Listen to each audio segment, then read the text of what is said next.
Hi, I'm Dr. Fox, and let's talk about the superior mesenteric artery. In this video, we'll discuss the locations, branches, and tissues served by the superior mesenteric artery. We'll also identify any anastomoses between the SMA and the celiac trunk. The superior mesenteric artery is the principal blood supply for the midgut. It exits the aorta at about the level of the L1 vertebra.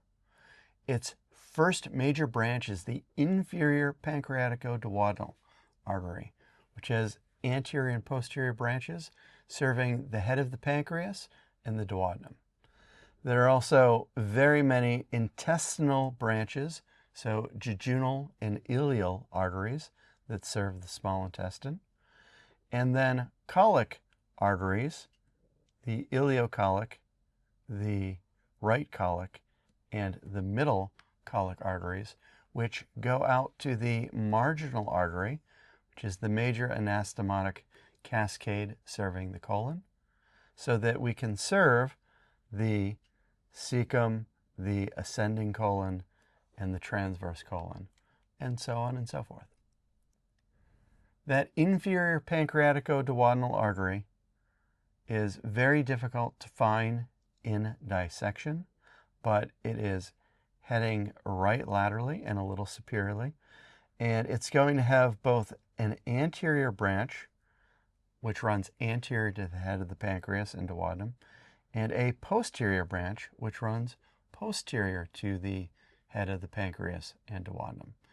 And it is going to anastomose with branches of the gastroduodenal artery, so the anterior superior pancreaticoduodenal artery, and the posterior superior pancreaticoduodenal artery.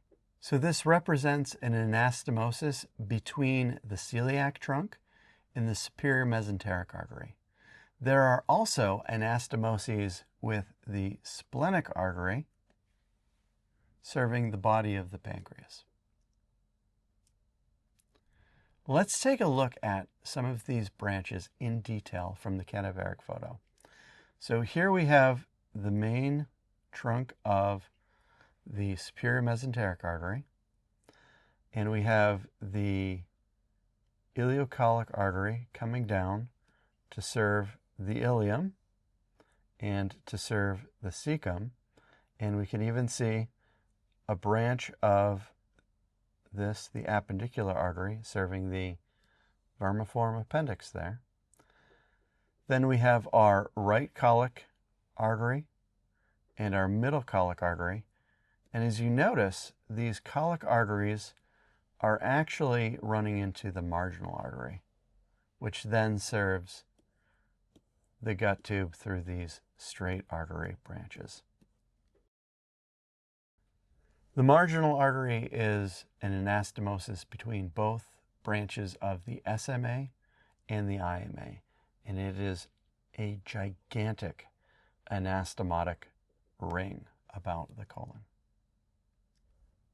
So we've discussed the location, branches, and tissues served by the SMA, and we've also discussed some of the anastomoses between both the SMA and the IMA. Thank you so much for your time, and I'll talk to you later.